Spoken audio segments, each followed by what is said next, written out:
I don't look comfortable. All right, everybody, welcome back to In the Can. We've got the entire working cast, crew, and family of The Fourth here on set. Everybody, welcome. This is Andre Hyland. He's our director. Jeff Carpenter, Yasmin Kittles. Did I get the name right? Yes, Anna Lee Lawson. Thanks, you, everybody, for being here.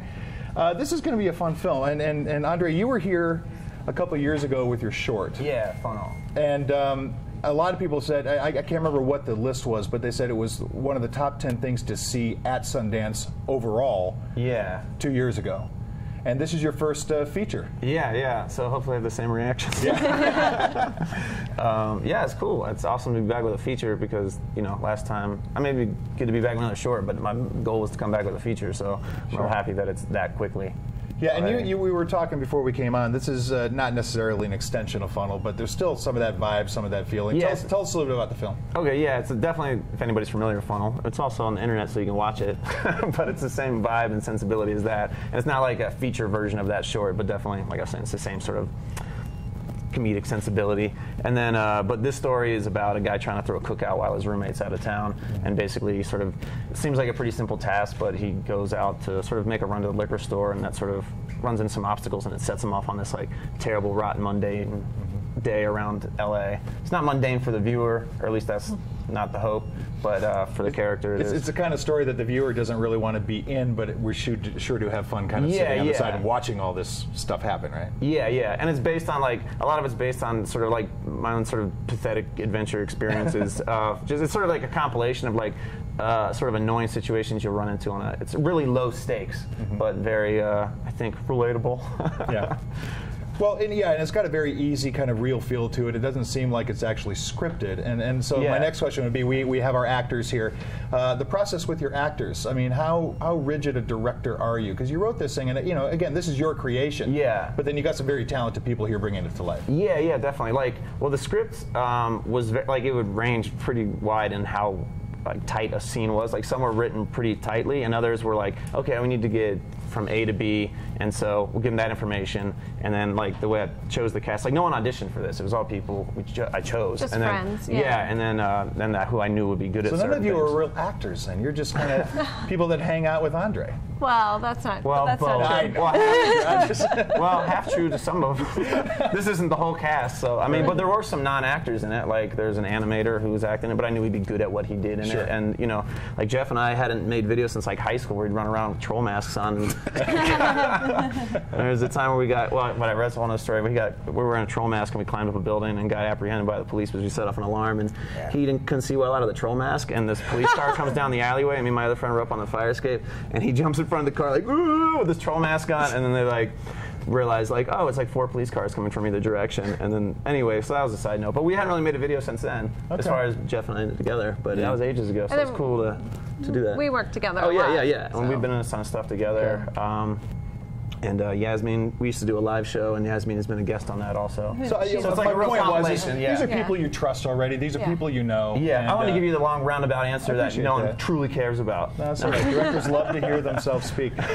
We've got a clip we're going to show very quickly. This is a scene where you're kind of on that voyage. I think we're going to be in the liquor store itself. Sure. And this is The Fourth. Let's take a look.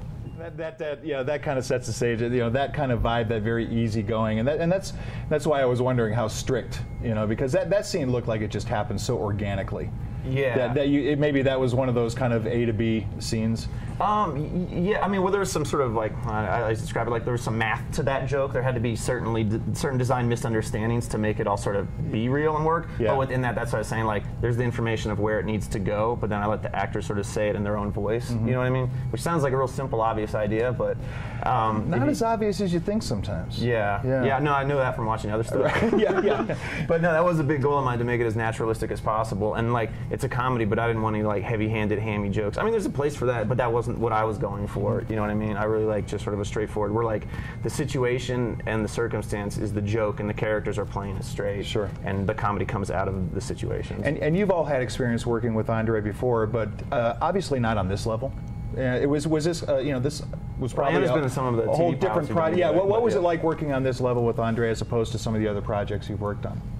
It was cool. It was, well, for me, like I remember, because he called me up and he was just like, "Hey man, you doing anything this day, man? We're shooting Sing. You want to come in?" I'm like, "Oh yeah." And I'm just thinking like, you know, I've known him since we were like, you know, we were kids. So I'm like, all right, we're just gonna go in with a camera, go do some silly thing. And then I see John Ennis sitting on the couch in his apartment. And I'm like, you know, I was a big Mr. Show fan, so I knew who he was immediately. And I'm like, what did I just walk into? And, you know, you play it cool, and you're just like, oh yeah, hey, how's it going, John, Jeff? Yeah, nice to meet you. You know, and then you walk over, and you're like, oh, he's gonna geek out a little bit, but yeah, it was pretty cool.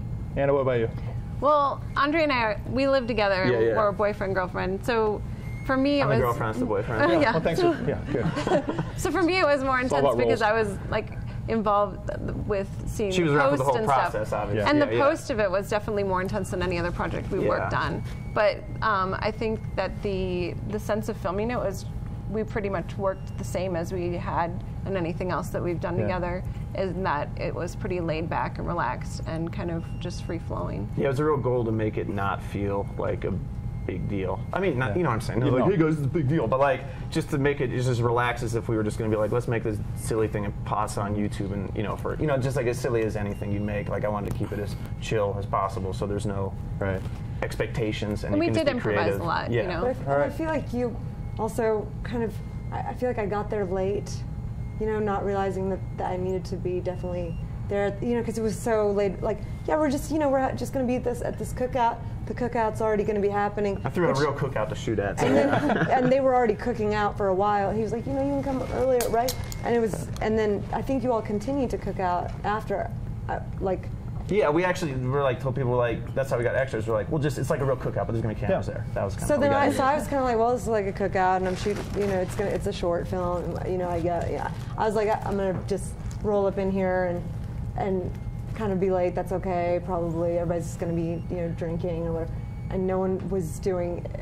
I was like, oh, okay, so I'm an actor. I remember. Okay, now we're serious. Okay, and then it was kind of a cool thing to see Andre in that. I mean, because I've been on a stage with him where he's like looking me directly in the eyes, and it's another person, and it's like, and you all of a sudden there's no joke you can make because he will top it. Like, you are always the straight man, but in this, I mean, he was very like professional and kind of like knew exactly what he wanted and what to get at. I mean, and we were doing, and I really wanted to be the, because I'm kind of aggressive in it, and I felt like it was so much at him. Well, we know this film's going to be great. Good luck to you all. Well, before I go, I want to give you the official thanks, fourth swag bag. It's got some 4 marshmallows and some dried apple This thing. is super gross. And some Mountain Dew in there. Thank you, man. And, I'm going to take this home right now. In fact, I'm going to leave right now. A big deal. So I don't want you what a way to end. All right, that'll be in the can today. We'll see you more tomorrow. I got something to do.